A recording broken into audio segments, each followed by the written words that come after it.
All right. Good evening, folks. Looks like quite a few people are rolling in. Appreciate you guys joining us this evening to chat with some of the Big Woods Bucks crew on all things tracking whitetails in the Big Woods. And so with us tonight, we got Hal Blood, Timmy Balduck, and Rick Labbe, all Big Woods Bucks crew members. And Hal, you were just saying that you got out of the car just a few minutes ago from a 10-hour trek from moose camp. How was the main moose season for you? It was a little difficult, really. The moose numbers are down up north, and they weren't responding to calls. They weren't calling a lot, but we got all the hunters on their moose, but it was a tough one. Okay. How many years have you had a guide camp up there? Oh, that's a remote tent camp hunts we were doing. Oh, I've been doing that for 20 years, remote camps. Okay, yeah. Right on. And Tim, have you got out at all and been in the woods yet, or still biding your time? I've been in the woods, yeah. So I live in southern New Hampshire, and our bow season started on September 15th. So I've been in the woods all summer, and then since deer season started, I've been bow hunting pretty regularly. Pretty much every day, to be honest with you. It's about all I can think about right now. Right on. You've been doing any good, having any action? Yeah. I got full draw on an 8-pointer actually just last night, but it just was a little bit iffy and I didn't take it. But yeah, I've been after him a little bit. I saw him last Saturday night and then saw him again last night, and been doing a bunch of roaming just trying to find a bigger buck, and I actually just found one the other day. So yeah, I've been into him. For sure. Awesome. Yeah. Well, hard to beat sitting in a tree almost every night. And Rick, I know you've done a little bit of traveling this fall. What's your fall looked like so far? Oh, it looks pretty good. Yeah, we had a great fall. Elk hunting in Wyoming. I was successful there. Shot a really nice bull, and came home for a week and got some stands set up for the kids and the wife. And I went back out to South Nevada and ended up shooting a really nice mule deer in Nevada, really tall buck. Heck yes. Yeah. And I come home, my wife killed a nice 10-pointer last Tuesday with her bow. And then Saturday, my nephew hunted with me and he killed a 190-pound buck on Youth Day. Nice. And, so, yeah, and Rick, where are you located at? I'm right in kind of central Maine. I'm about an hour from Hal. Okay, right on. Yeah, my camp was always up north by Hal. Sweet. Well, we got a few hundred folks in here. I'm just going to take care of some housekeeping, and then we'll kick things off here. So for everybody out there that's tuned in, your guys' video is off. You are all muted. So if you want to communicate with, Rick, Tim, Hal, facilitate questions to me that you want me to ask to them, the Q&A is the spot to put those questions. General banter and hey, I'm Bill from Maine. You can throw that in the chat, talk about how your season's been going, so on and so forth there. We will have a giveaway here towards the end of the webinar. We'll post a link that'll only be live tonight to enter to win some Onyx merch. But yeah, there's a few hundred folks in here, so everyone just please be polite and cordial in the chat, and hopefully Rick, Tim, and Hal can all teach us all a thing or two about tracking deer in the Big Woods. So yeah, without further ado, if you guys, Hal, if you kind of want to just talk about some of your experiences in the woods and, what it is about tracking, all of you really, what it is about tracking that you love so much, and, what makes that your favorite way to hunt whitetails, because I know that that's pretty well true for all of you. What are you picking on, the old man first? I guess they can tell. I noticed Rick, though, he's getting a little white down underneath. Yeah, I know. It's coming. Yeah, he's catching me. Yeah, Timmy's still wet behind the ears. Mine's gray if I let it grow. That's why I keep it short. Yeah, so well, I've been hunting in the Big Woods up here in Maine since I was in my early 20s, right after I got out of the Marine Corps. I made my first pilgrimage up here, and first time I hunted up here the first year was 1980. And so that's 42 years ago. And ever since I did, I never had any interest in hunting anywhere else, you know, down like out of the big woods. I never had any interest in it. Just, and I tell people, you either love it or you hate it. There doesn't seem to be any in between, you know? And there's reasons for both. You hate it for reasons and you love it for reasons, really. And so, but I ended up loving it. And so I was blessed to be able to make my living at it, you know, between guiding and outfitting and running the camps and all of that. So kind of the best of both worlds. Heck yeah. Rick, Tim, how about you guys? Did you guys grow up tracking deer, or how did it get in your guys' blood? Well, I'll go first. Yeah, I grew up tracking deer from the time I was about 10. I started tracking bucks when I was 10 years old, and I was pretty much self-taught on my own and just learned from all my mistakes. And I started right down here, not too far from my house. And there's a big tract of land in there that's about 5,000 acres with a big swamp runs through it. So that was always really great hunting. And then when I was in my late teens there, about 17 or so, I started going to Jackman and hunting the mountains up there. And once I started hunting those mountain bucks, tracking on snow, you know, that was it. I was hooked for life and ended up buying a camp up there and spent most of my time up there. Yeah. Awesome. And for me, maybe I'm a little bit different. I'm a little bit younger than these guys, but Hal was one of the pioneers of the tracking, you know, putting the information out up here. And there was another family, the Benoits, that were from Vermont. They were big too. And I'm just a product of their information. Like I got Hal's book way back in the day and followed the Benoits, and, you know, and I was always a deer hunter and stuff. And, I just was looking for that edge, that next best thing, you know, and I saw the bucks that these guys were killing and stuff. So I just educated myself on all the information they put out, and I tried it out, and it kind of just like these guys, you know, just fell in love with it, and it's been my world ever since, you know. But I never figured anything out on my own or anything. I just kind of saw the proof in the pudding and latched onto it, and I've been probably right around 25 years now, 22 years now, something like that. And yeah, love it. Love it. Love it. It's awesome when you can find something that boils your blood like that. So, well, we're going to get right into the questions here. So you three can kind of fight over and see who yells loudest to first answer questions here. And I think the obvious one that you know is coming is, you know, what are you doing to distinguish a buck track from a doe track? Yeah, a buck track's going to be the most distinguished thing is the size. And most of the, not always, but most of the time, a buck's going to have a round toe on the end of his foot where he's worn off because he's an older, mature deer. The other big factor that I look for is the width of the stance and the length of the stride on a deer, which it's not always late season. The length of the stride shortens up because those bucks are getting tired from the rut, you know. And but yeah, I think the size of the track. I mean, if you can lay a 30-06 or 270 shell sideways in a buck track, you got a good deer. Hell might. The other thing is the dew claws, because I know, yeah, most of the people listening, if they don't hunt in the big woods, you still have bucks and you're still going to be able to tell the difference. In the bucks, dew claws turn out perpendicular. Like usually the doe's dew claws are like in line with their hoofs. But the bucks, they turn out perpendicular, and when they get older, they get wider, and the dew claws will actually be wider than the print. Sometimes you get one of them big old ones, and it might be almost an inch on either side out wider than the print itself, you know, the hoofs. And Okay. it'll be set back. It'll be set back. Some of them real old ones, they get old, their ankles get sprung out and wore out. They might be 2 inches behind the print, you know. Okay. When you get one of them, you know you got an old buck.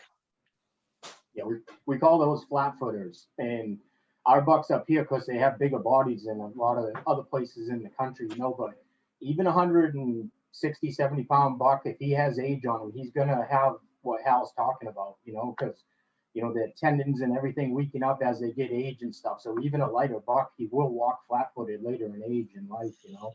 So yeah, you look, definitely that's one thing to look for. We luck out a little bit up here just because our bucks have big feet. So if you find a big buck up here, he's going to have a big foot. But this place is, Hal can probably speak to this, but when we used to go to Ontario, I mean, I've seen 250-pound bucks up there with feet. There would be, a 250-pound buck up here would have a way bigger foot, you know. And Oh yeah. our bucks just have big feet, you know, so they're a little bit easier up here. But like I said, that's one good way to tell an age on a buck right there is when they get flat-footed and they get back on their feet, you know. They all seem to do it eventually if they reach age. Interesting. So, I mean, Hal, I know you've tracked a number of bucks in Montana and obviously Vermont and Maine there. So you guys, there is a discernible difference, you know, depending on location you're at in the country. Buck tracks vary that much that you guys can tell, you know, like what you were talking about, a 250-pound deer in Ontario had a smaller track than a lot of your deer, huh? Yeah, it's I learned this back when I was a kid. I read Leonard Lee Rue's book about game animals, and there's 23 subspecies of whitetail deer. And what we have in Maine, northern Maine, is actually, I think, really 2 in Maine, because you got to split Maine like right in half in the middle. You got the northern half that sticks up into Canada, like New Brunswick and Quebec, and then the southern half. And I think that's the line. And the northern ones they're called Northern Borealis whitetail, and that's borealis means a spruce fir forest. And those have the biggest tracks, because I've hunted everywhere, you know, Ontario, Montana, all in places. But these deer we have, and up into Quebec, New Brunswick, Nova Scotia, you know, and even like the UP of Michigan, Minnesota, they have those deer because that's all boreal forest. And then the rest of them are like, I think them Ontario deer might be like the Dakota whitetail that migrated north. The Adirondack deer, a lot of those got planted in there. They're just Virginia whitetail, everything below us. And it's definitely, I go down to southern Maine and you ain't gonna find any tracks like you find up here, you know. Interesting. Just they got the biggest feet up here of anywhere you can go. Anyway, yeah, I agree 100%. Yeah. Huh. I had no idea that there's 23 discernible subspecies of whitetails.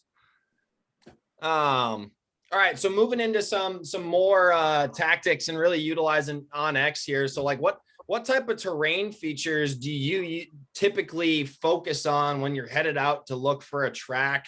And like, how are you using OnX to play into making that game plan and figuring out where to start in any given morning, you know, for best odds of success on getting on a fresh track?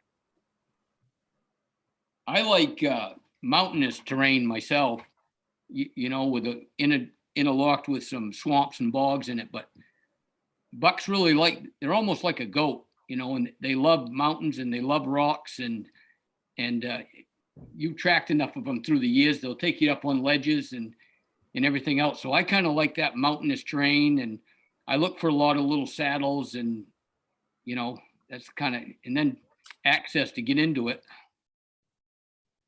Yeah, the way I'm running my OnX now, because I'm not techie, but I'm getting to learn more and more. I find a new feature all the time and I go, oh, that's pretty cool. But anyways, I always run mine on the satellite imagery. But I put that hybrid, I guess it's called, where you can see the contour lines in it. Yep. Because I like to see, I can tell by the different color trees if it's hardwood or softwood. The hardwood is lighter green and the softwood is darker, like blackish. And that makes a big difference because that's where the bucks travel, is on them transition zones between hardwood and softwood. Whether typical up here, we have the mountains, we have swampy, a low ground that's green in the bottom along the streams, transitions to hardwood, And then at the top of all the ridges or mountains, it transitions back into softwood, green on the top. So they're either running them lines at the top or the bottom where they can stay in the cover. So that's how I can identify that. If I just look and I can see the colors, and then I can combine it with that hybrid to find like the saddles and the ridges or different terrain features like that. Interesting. So really, you know, like whitetails that live anywhere, you focus on that habitat diversity where you have, you know, multiple different habitat types that kind of come together in one area, and you'll find whitetails. Apparently that works tracking in the big woods, huh? Oh yeah. Yeah. They like, you know, they like the cover pretty well. They don't like walking through a half a mile of hardwood ridge normally, not in their normal travel. I mean, they obviously do when they're looking for does and all that, but in their regular travel pattern throughout their territories, they usually are following them edges and that kind of stuff. Makes sense. I think the only thing that stinks going third, because they're taking all my answers, but with the satellite imagery, which is really nice up here, is we have a lot of logging, so cuts, you know, and so like Rick said, there's saddles and all that stuff, and that's great, but that's one thing that's so great about Onyx, because all the years of using the GPS where you didn't have that, you know, you didn't know whether there was any cuts or swale swamps. Those were really hard to find, but now with Onyx, you know, you can find cuts and stuff, and like Hal said, they just, you know, it's like anywhere, it's edges, you know, and it might be where that green growth on the top of the mountain meets the edge of a cut, and a lot of times that's where you'll find them. But it's really cool to be able to find those places, you know, and we were never able to do that, or at least I never was able to do that without feet on the ground and going and searching them out. But now you can, it's kind of weird, you can actually just kind of scroll around and you learn to recognize the habitat that probably is going to hold some deer, and you take a walk up in there, and once you figure it out, I mean, chances nine times out of 10 there's going to be deer there. Yeah. So, It actually saves a lot of steps in scouting by doing that, by using it like that. Because back in the old days, when, like I said, I'm the old guy, we didn't even have a GPS. Like we had a compass, we got a USGS topographical map, and we walked a lot to find stuff, you know. Yep. Oh, yeah. Well, I'm glad we can save you all some boot leather. Yeah. Wear out a pair of rubber boots every year still. So another good question here, as far as, let's say you're on a track and you come to an area, you know, with an intersection that just has a bunch of deer activity. So how do you follow a particular track when it cuts through one of those heavily used areas? What are some techniques and skills that you guys have picked up over the years to make sure that you stay on that same track? Just have to circle it. You got to get off the track.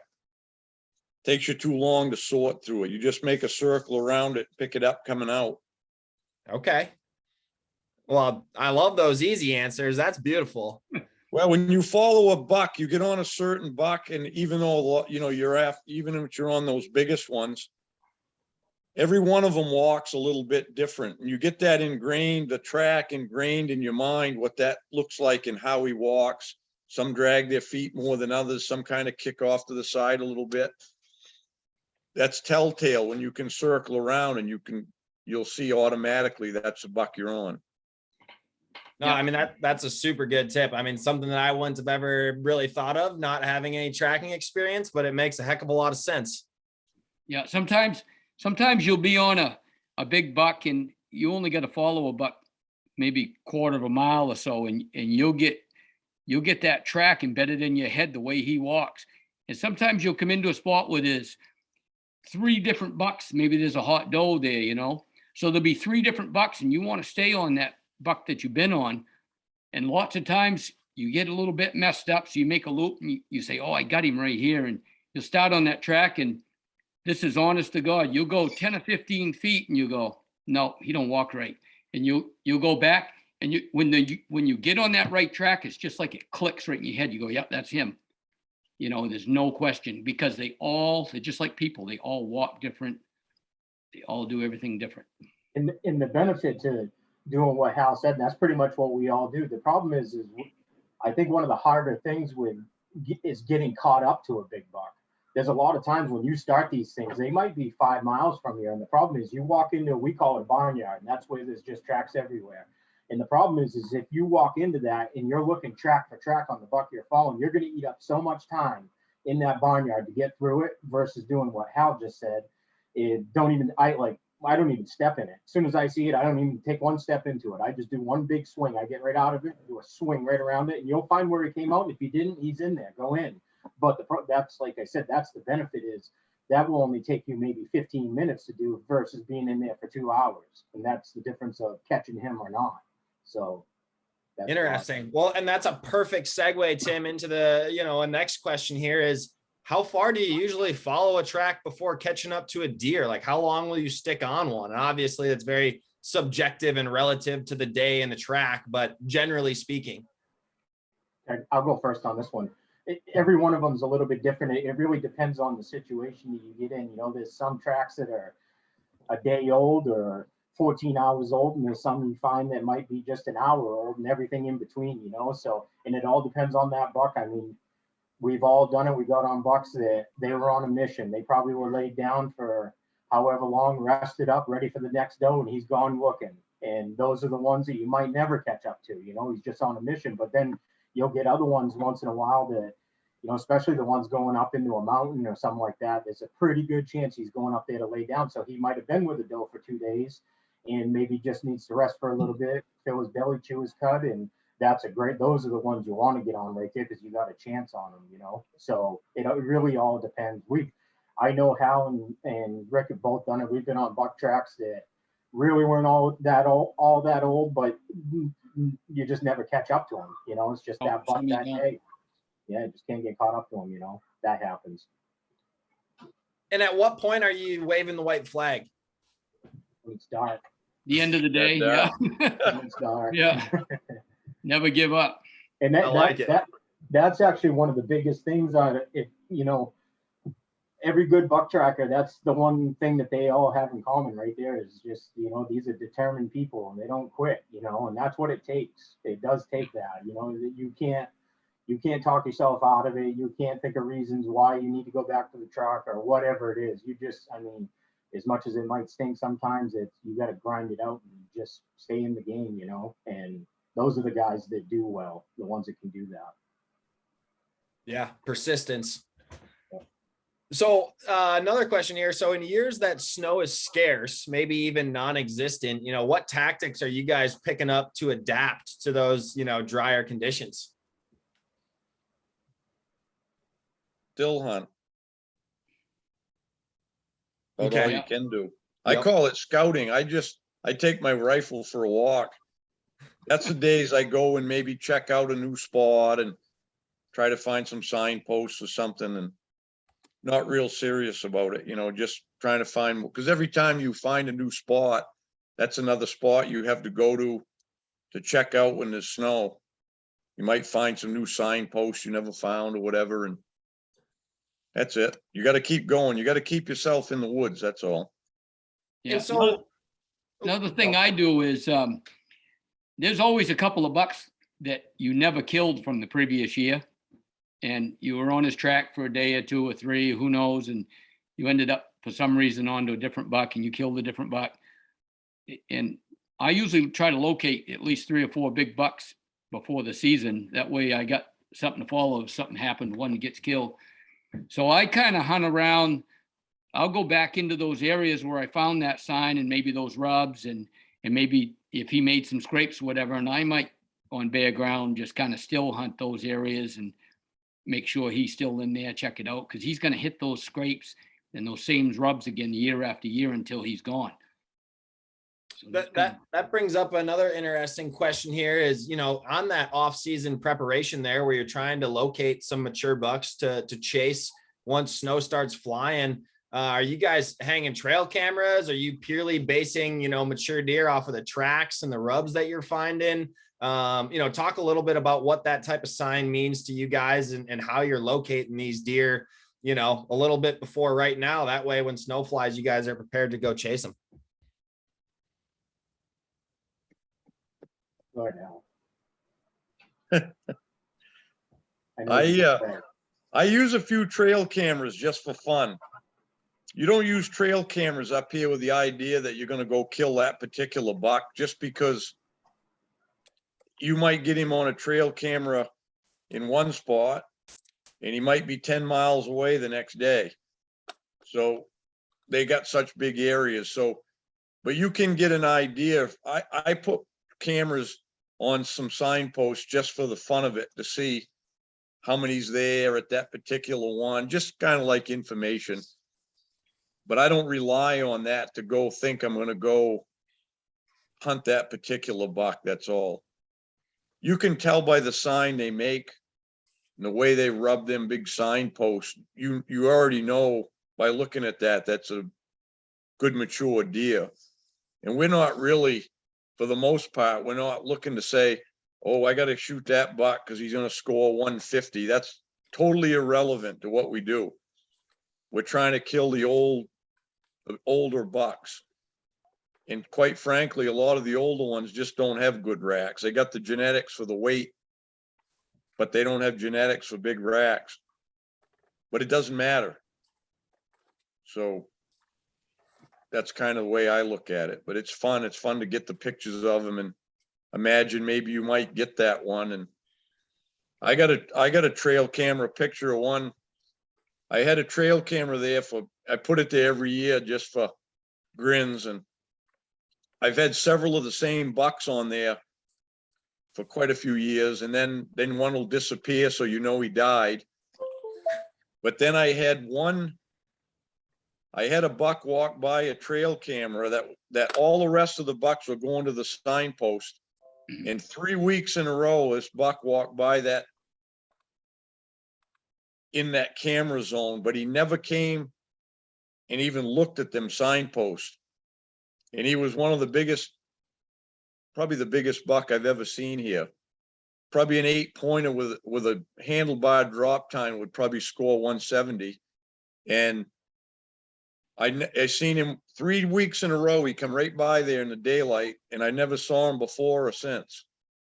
He was way out of his territory. Huh. Yeah. And I know, Jared, what he just said, hunting like you do and probably way you do and where most of the country, like even where I live in southern New Hampshire, you find a big buck and, he's going to be in a place and you run your cameras around it, you can keep track of that buck. And what Hal's saying, like you literally cannot keep track of a buck up there. Like No. It's so vast and the doe pockets are so spread out and that's what they do, as the season gets going, those bucks are just roaming and looking for the next doe, and those pockets again can be 4 and 5 miles apart from each other, and if they're not ready, he might be 10 miles away looking for that next one. So there's just no rhyme or reason to him up there, and I know, like I said, I understand how most people hunt, and living in the southern part of New Hampshire, I can hunt deer using cameras and figure deer out and do all that stuff, but it's very, very seldom that'll ever work in the big country, because you might, like I said, you might get his picture, but you might never see him again. You might, it could be just him randomly coming through from 10 miles away somewhere, to find those core areas for him. It's a really difficult thing. So that's why, like, Hal's actually talked about this a lot. Like, I actually don't even invest a whole lot of time into pre-season scouting and trying to locate one up there, to be honest with you, because the problem is I know he's not going to be there, so I do a lot of, like, getting back to when there's no snow, that's one of the hardest things of this gig is to find one of those big bucks that we're talking about. They're not everywhere. Those are hard to find nowadays. And that's where some of that no snow on the ground and bare ground scouting and just to even get a handful of them, like, yep, up there in that mountain range, there is one, and then when the snow comes, go up there and try to pick him up, Yeah. I know a guy that hunts up here. He shot a buck tracking it just a few years ago. Dressed 225, it was a nice 8-pointer and pretty good size rack. And he got looking at it and he goes, I think I got that on trail camera. So we went back and looked at his pictures. He had it on a trail camera 15 miles from where he killed it. Whoa. Yeah. Yeah. That's not uncommon up north. No. That's crazy. Cause that's certainly not common for much of the country's whitetail hunters. Right. No, that's why I tell the guys that come up here that are not familiar with it, you almost got to forget about half of what you know about deer hunting and start over, because you're going to actually, if you don't, you're going to actually, it's going to be counterproductive to you, because all you got in your mind is hunt the morning, hunt the evenings, hunt the bedding areas of feet. Forget it all. Just forget all about that stuff. None of it matters.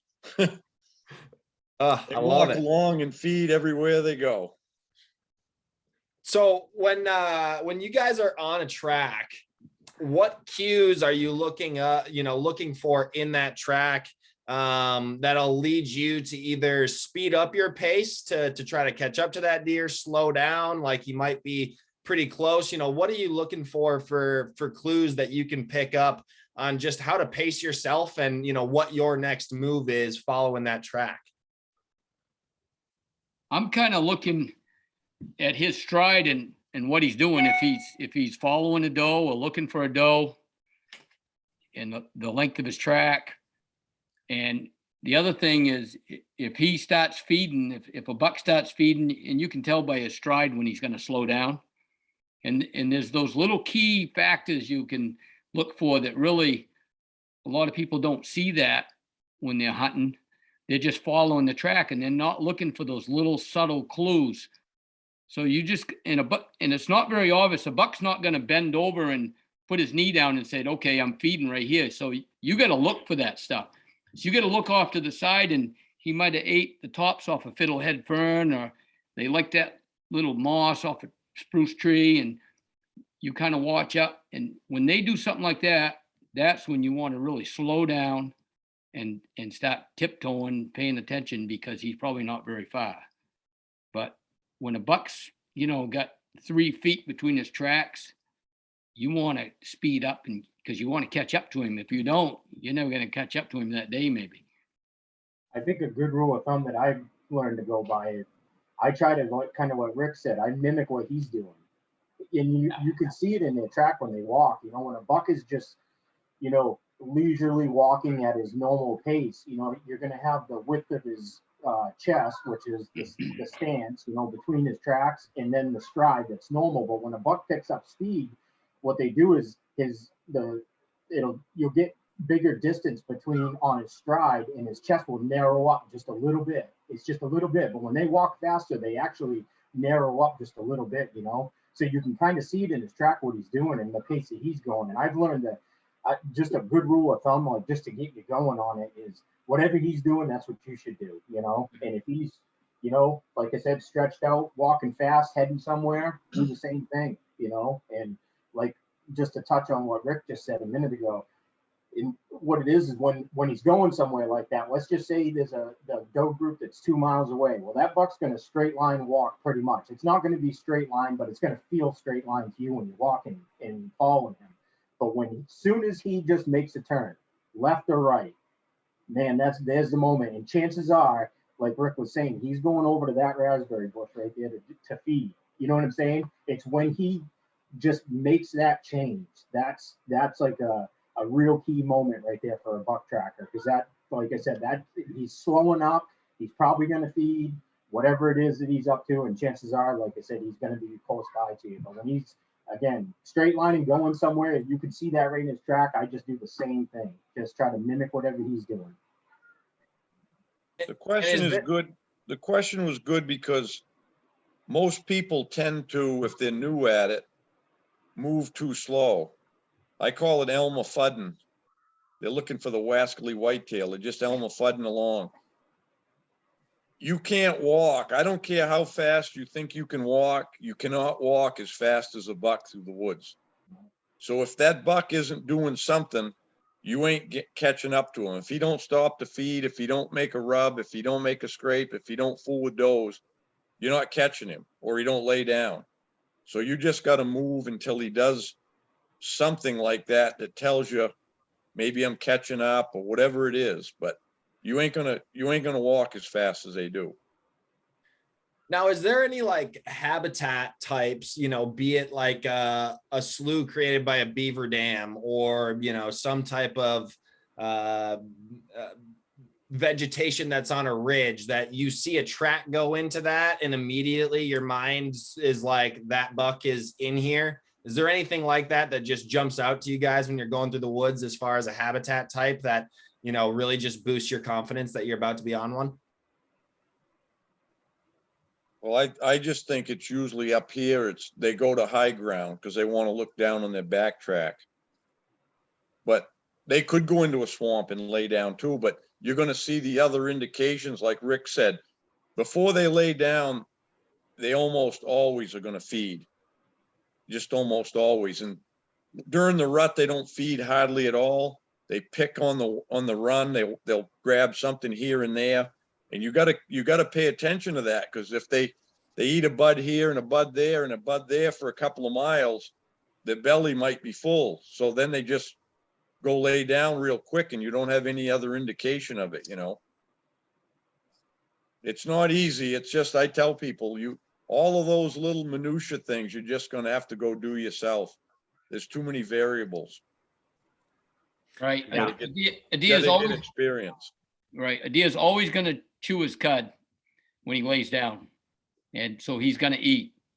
So the one thing you need to pay attention to is those little subtle nips of ferns or moss or raspberry leaves. They love raspberry leaves. You get used to those foods up north, what they eat, and you look for them. So this question just came in, and Rick, I'm going to tee you up here because you and I actually talked about this earlier. The question was, do you ever use terrain to try to anticipate a buck's movement and go off track to cut him off?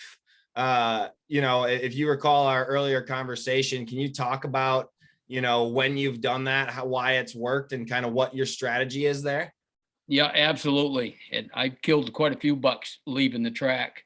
And like I said, we're all different the way we hunt, but I like leaving the track second guessing what they're going to do next. So let's say you got a buck. I've had several bucks over the years that like to walk with the wind to their back. So that way he's always smelling me behind him. That's one of the hardest big bucks to kill, because he always knows you're in distance. When you start closing that distance and get within 100 yards, especially in the big woods where it's thick, he's gone because he just smelled you. So you're never going to close that distance all day. So once he's, you know, walks into the wind, he starts doing that, helping the terrain. So I like a ridge or let's say a mountaintop or whatever. And that buck's always going to go high. Like Hal said, they love to go high. They love to go high, and they love to look downhill and see what's following them, because they feel safer. They can just make one bound and they're over the top of a ridge or whatnot. So when they do that, as long as I haven't gotten close enough so he could look down and see me, I'm going to leave his track, and I'm either going to swing left or right to the side of that ridge, and just enough so I'm out of sight. I don't want to waste a ton of time because he's just going to start walking again. So probably within 20 minutes, that buck's going to stand there. So he gives you about 20 minutes to make that short loop. And I always go downwind. You want to be downwind so he doesn't smell you. And I'll kind of hurry on the track, and I'll come around and I'll anticipate where he's going to be on that ridge. And I'll come up the backside, and I've shot at least 4 that I can think of that was standing back to me, never knew I was there. Most of the time, they're behind a blowdown, looking through that blowdown, maybe through just a teacup with one eye. So you'd never see them if you stayed on their track. They're always going to see you, and they make that one bound and they're out of sight. And I've caught a few that were actually, I made a loop around the ridge, and they were walking either sideways or whatever to me, or one of them I can think of was coming right at me, and he had no clue I was in front of him, and kind of surprised him. Yeah, that's awesome.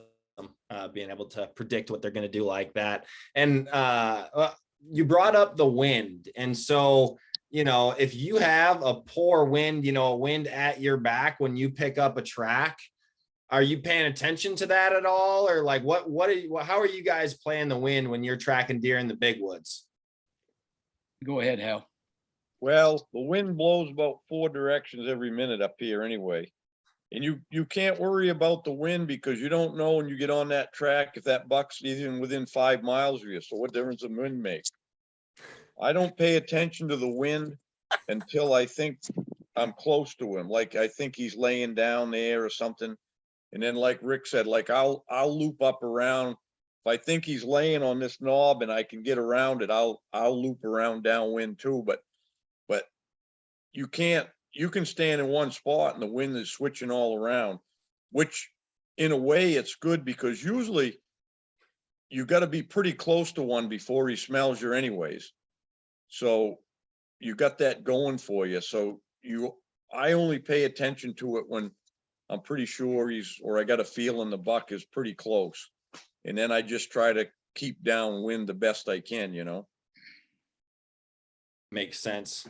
All right. Well, we got about 20 minutes left. We're going to drop the giveaway link in the chat right now. So make sure you click that link, go follow it, sign up for the giveaway. And we'll continue with some Q&A here with the Big Woods Bucks guys. And the next question that I have is, you get fresh snow overnight.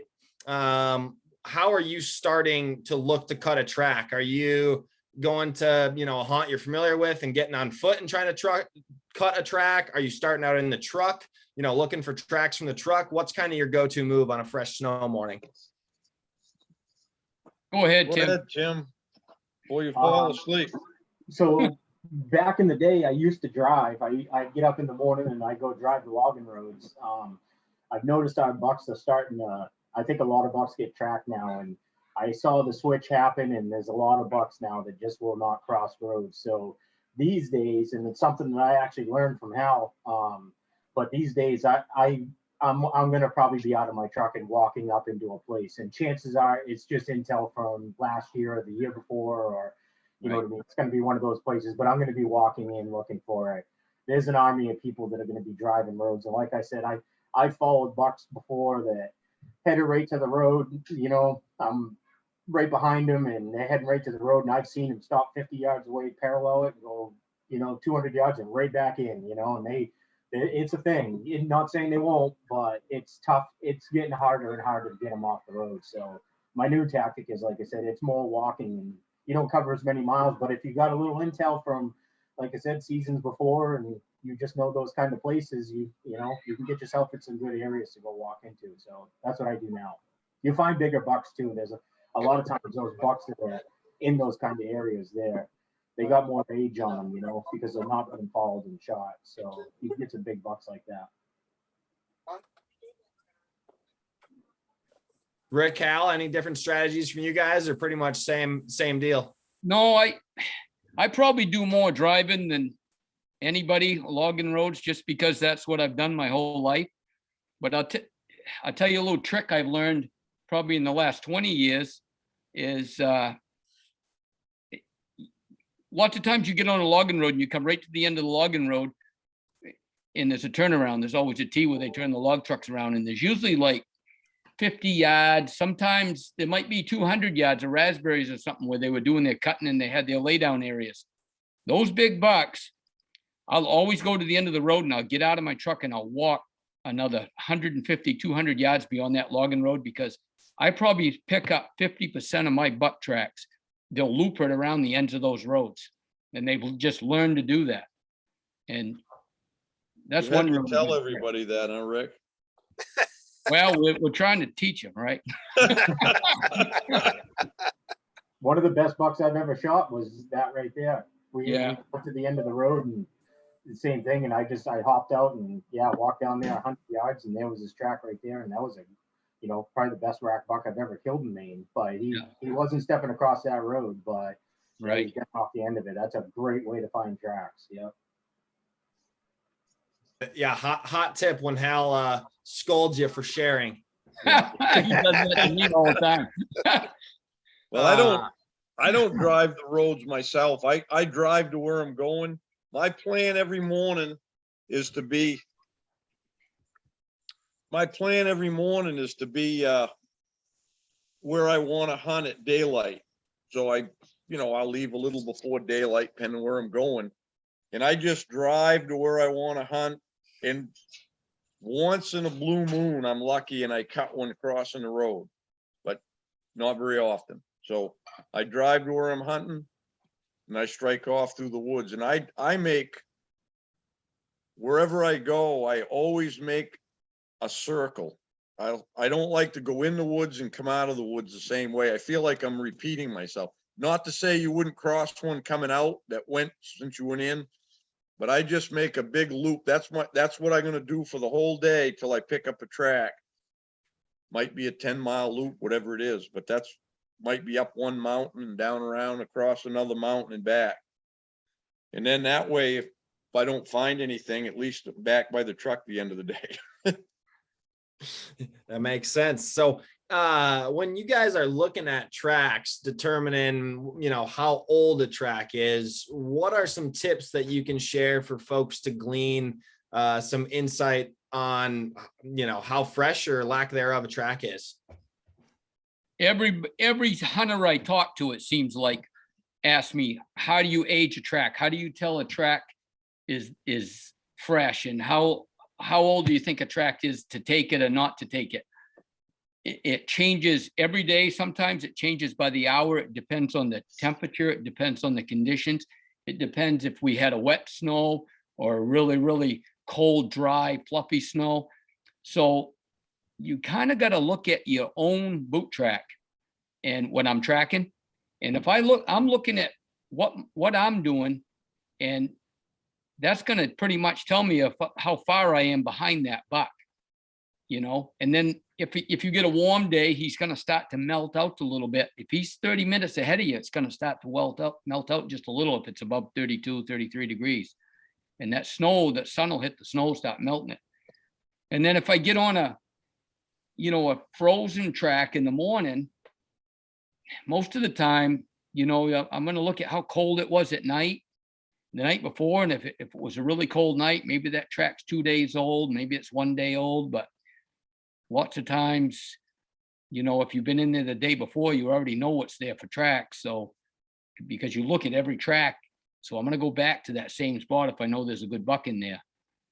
But one good key is keep track of your own boot track and what the texture of that track is. That texture of that track is the key to that buck in front of you, how close he is. Hal might add, or Tim might add something different. Yeah, Rick pretty much covered it, but it's the crispness of the track. You know what I mean? When tracks start changing, they dull, they soften, edges get soft, and when they're really fresh, there's a crispness about the track. And you know, sometimes they'll kick a little snow out the front. It's just this little tiny mound that just, as they're pulling their foot out and taking stride, there's a little fluff of snow that happens in the front. Like when all that stuff is, when it's fresh, it's crisp. And as it ages, again, it softens up, it dulls, it rounds off, and it just, obviously it's just starting the process of changing, whether it's melting or, you know, wind or whatever it is, but the crispness. And the best way to get good at it, and that's the problem, is that question's a tough one for us to answer because there is no answer. It depends on the conditions, right? I mean, Always. that's what it depends on. It's always the conditions. So you really can't answer the question, but the best way to learn is just do what Rick said. And I used to do that a lot. Sometimes I'd wake up in the middle of the night maybe and whatever, I have to go pee or whatever, and I'd go right outside and I'd put a track and just pay attention to what the weather was. And then I knew, hey, I was up at 1 a.m. and now my track, I'll look at it at 4 o'clock in the morning. I know what the weather did and I can see that change. I'll put another print right next to it and find those differences. And I even still to this day, I do it. I'll get out of my truck when I'm heading into a place, because I do it a little bit different than Hal. I don't really commit to like one particular area for the day. I might go loop up a mountain and a ridge and back in my truck at 10 o'clock in the morning and I'm going somewhere else, you know? But I always will put a track. I'll take my boot and I'll just put one track right there. And then when I get back there, of course, the same thing. I knew exactly what the temperature was. I knew what the weather was doing. I'll walk right back over to that track and I know it's been 4 hours. I'll put another one right next to it and just look at those differences. And that's the best way right there. And then you start gaining that, you know, that knowledge of knowing what tracks do in certain weather, you know, whether it's warm, wind, cold, all the different things, and you just start to get a feel for it. But, you know, that all being said, like, I think Hal's probably one of the better ones at judging. Like, I'm just trying to make my best guess. You know what I mean? It's not like I don't know if it's like 6.5 hours old or 10. Like, I'm just trying to get in the ballpark of it and just, was it made, with enough time for me to catch up to it? And that's just pretty much the night before. If it was made sometime through the night, then I'm going to take it, but when you learn those differences, you can probably be able to tell if that thing is 2 days old. That's one you might not want to take, right? So if it's made sometime in the night, I'm on it, Yeah, what I'll add to the conversation is they're right, but it's you really gotta end up, the only way you're gonna learn that is to do it. We could talk about it till we're blue in the face and you're not gonna see it yourself. You have to go experience it and look at the tracks and feel the tracks yourself, because that's the only way you can imprint it in your own mind. Like, you got to use your mind. You got to think of it as like you got a computer program in your mind, and you got to input the temperature now, the temperature last night, the temperature yesterday, and you input that all, and that's how you make your best guess. And you can't get that from anybody else. You got to go see it, because you can't. I've guided people for so long that I know what I see, they don't see. Everybody's, their eyes, what people's eyes see individually goes into their brain differently. So you can't use someone else's experience that much. You can give the guidelines, but until each individual goes and sees it and recognizes through their own senses, it ain't gonna matter. You just got to guess until you get good at guessing. I like it. One more question on tactics, and then we're going to hop into some of the gear you guys use, because there's been quite a few questions there as well. But I thought this was a really good one. If you jump a buck while tracking him, do you keep right on that track and stay on that buck, or do you give him a little while to settle down, or what's your play when you bump the buck that you're tracking? Whoever asked that question ain't read any books. I knew he was going to say that.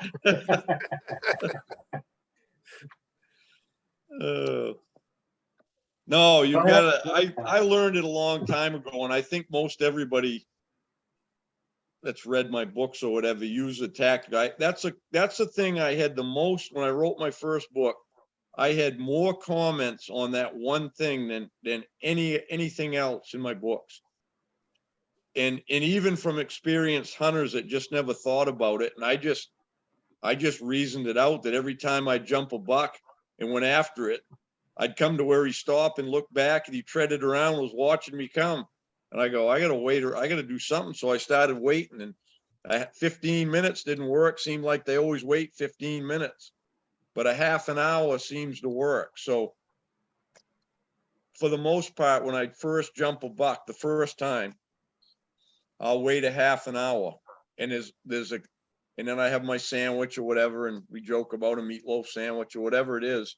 But you got to let that buck think that there's nothing after him, or you're just going to chase him all day like that.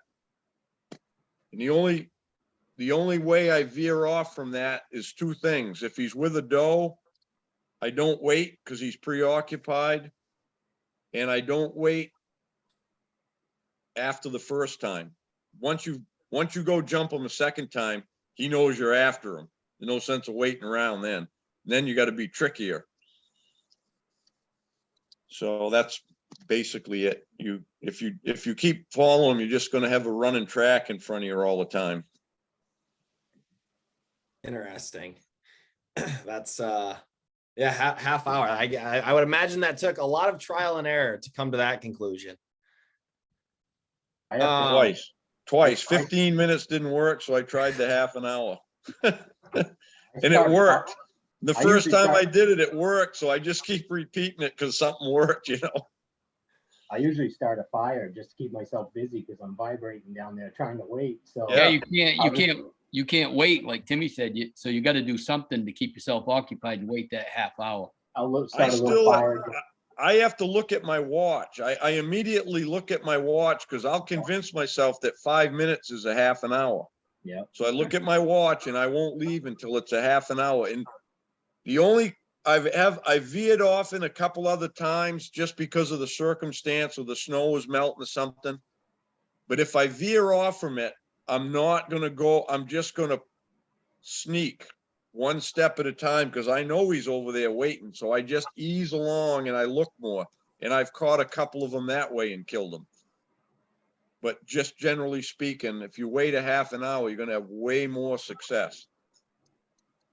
Sometimes they fed and stuff, and he might have only been laying there an hour before you came along and got him up, you know, and he's got a big old full belly. He just wants to lay right back down, you know. It all depends on his mood, you know, and what he's up to. But if he's got a big full belly and he's laying there chewing his cud, and like I said, I've done that to bucks where within 500 yards they bedded 4 more times, you know, because that's the mood he was in. That's what he wanted, you know. He had a full belly, wanted to lay down and chew his cud, you know.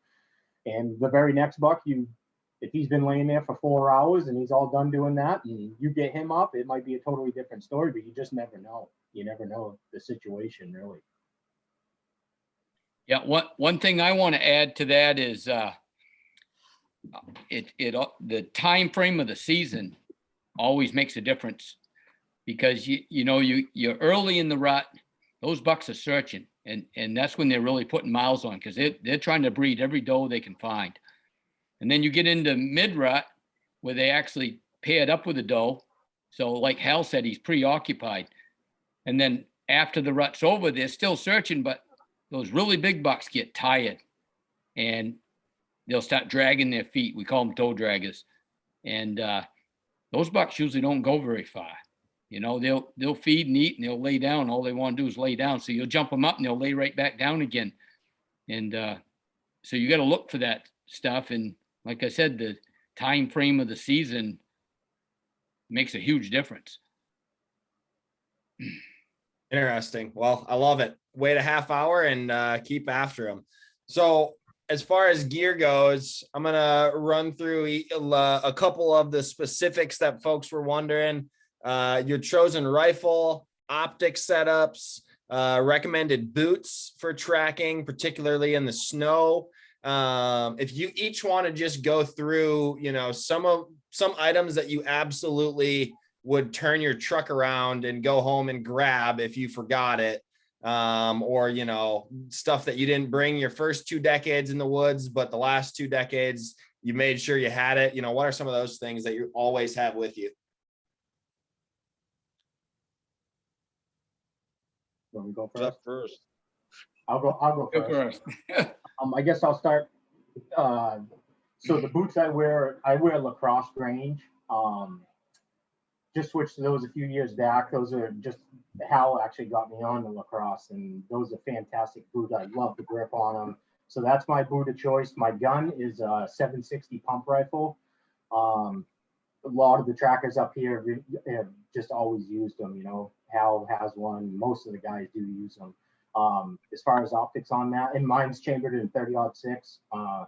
And I just have a peep sight on mine. I still, luckily enough, I got good eyes, and I just use a peep sight. And the reason I do is when you follow these bucks around, in those conditions and stuff, like dealing with a scope. And there's tons of guys that are really good buck trackers that do it, but there's a lot of, babysitting that scope and keeping it clear and dealing with the moisture and the wet on your lenses and all that stuff. And like I said, I've just been lucky enough that I still have the eyes for a peep sight, so it's just easy. The worst case with a peep sight is the aperture. We usually, the aperture is kind of a bigger size, and you'll have to blow out snow out of your ghost ring and stuff, but that's about all you really have to do with it. So, but that's what I use right there.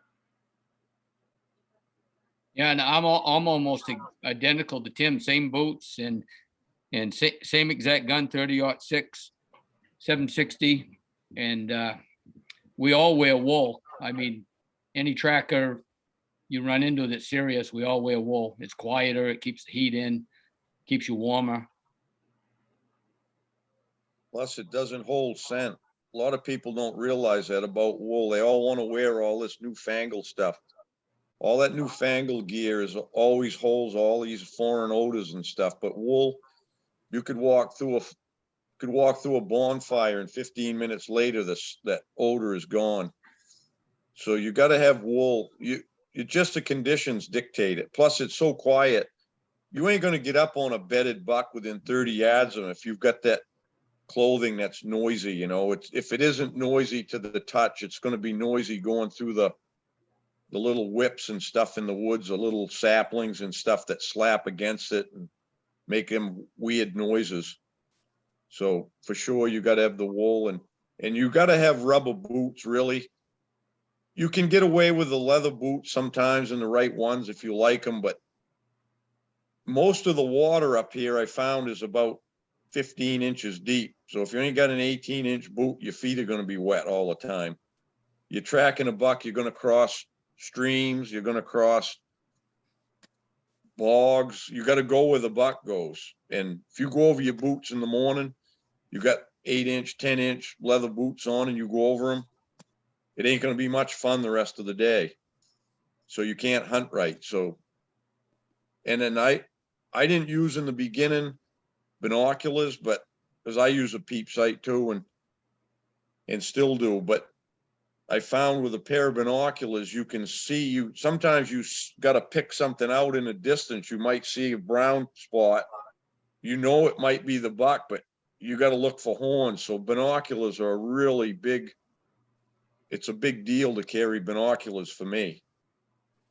And not like little teeny, like those little portable ones, them small ones. You got to have a nice pair of binoculars to pick through all the woods to get a clear view or something, you know. The other thing we all carry too is Big Woods has those pouches and stuff, but you know, I think it's important.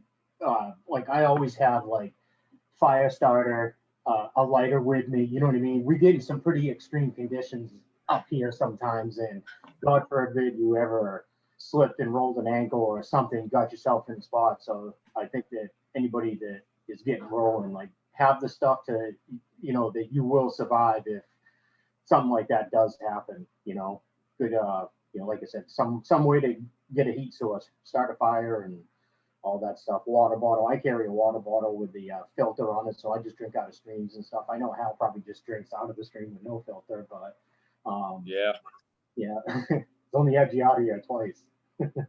that's it. Twice in 40 years, that ain't bad. That's not bad. That's not bad.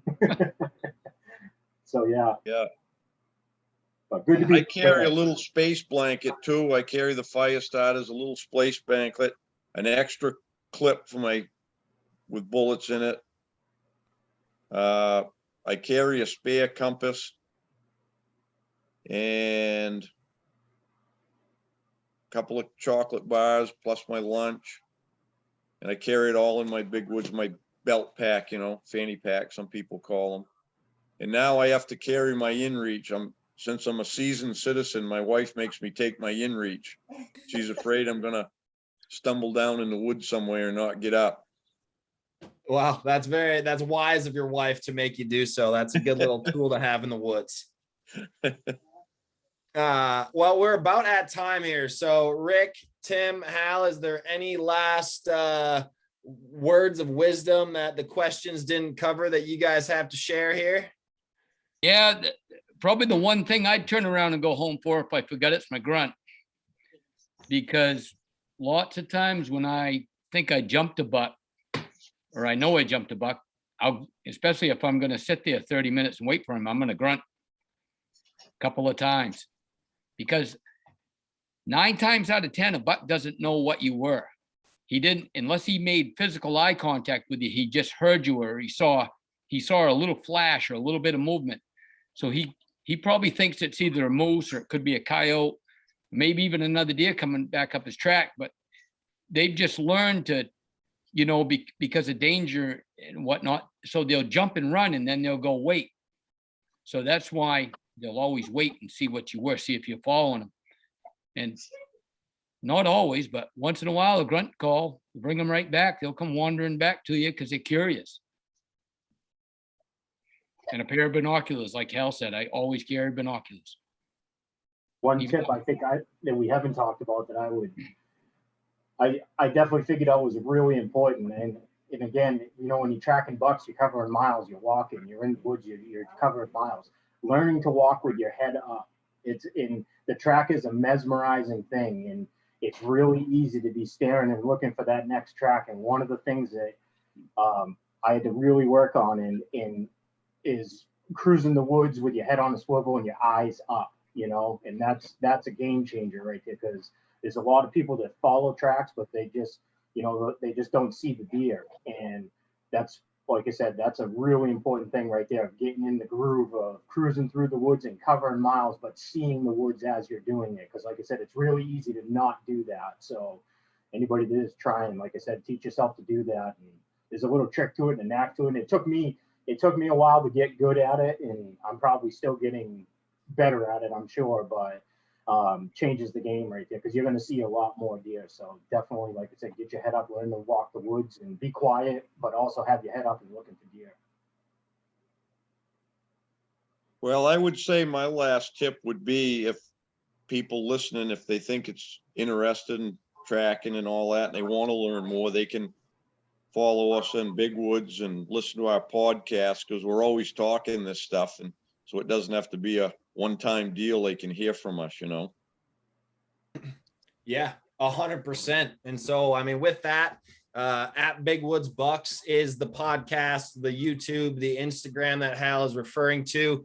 So definitely go give these guys a follow. They're the wealth of knowledge as far as tracking deer in the big woods of the Northeast, as far as I'm concerned. So Rick, Tim, Hal, can't thank you guys enough for coming out tonight and sharing some knowledge, tips, and tricks with all of us. And everyone in attendance, thank you so much for coming out. Quick, click that giveaway link in the chat if you haven't already. This has been recorded, so if you hopped on late or missed part of it, it'll be on the Onyx Hunt YouTube here tomorrow. So thanks again for tuning in, and best of luck as you guys get out following a track. Shoot straight out there. Thanks, Yeah. Jared.